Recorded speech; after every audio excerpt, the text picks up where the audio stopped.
Well, the first commitment is that it is such an important part of both dare to discover and dare to deliver. And in fact, it goes beyond. We don't simply park teaching over here and research over there and the rest over there. We have explicitly said that learning, discovery, and citizenship must be interrelated. What does that mean? Well, first of all, I think that this institution is very committed to teaching.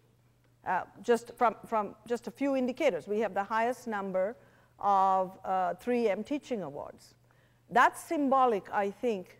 In fact, that's by a factor of at least 2 of our nearest competitor. That to me is symbolic that this place, there is a culture of excellence and pride in teaching.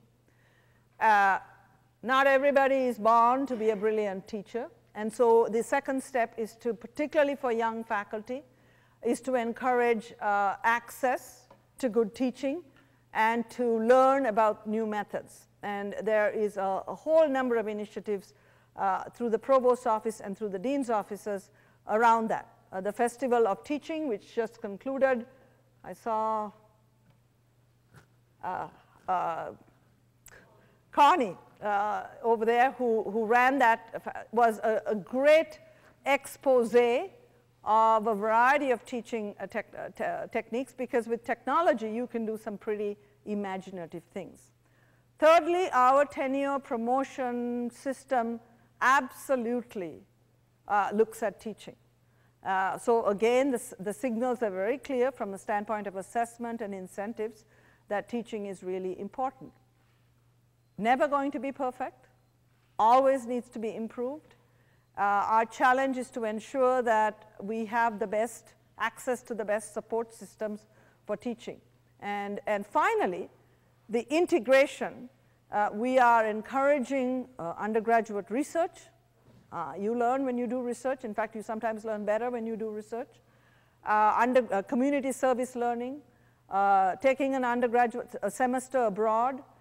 Learning today is increasingly recognized as not being limited to the classroom. And so we are taking a broad approach to all of these elements.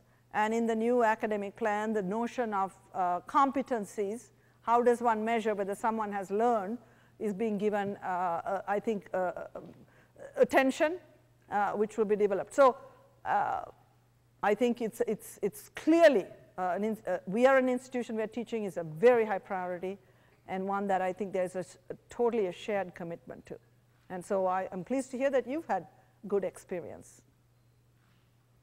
Can I make one other point? Because there are myths out there before we move on.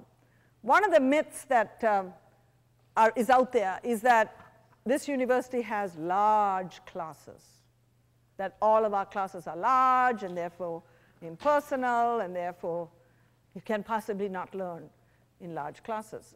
And the reality is, while we do have some very large classes in the first year, if I remember right, a significant percentage of our classes, something like 60%, are 50 students, and they are third and fourth year classes, and 85% of our classes have less than 100 students in them. So that's another aspect that we have been paying a great deal of attention to in order to ensure students feel that they're in a smaller group.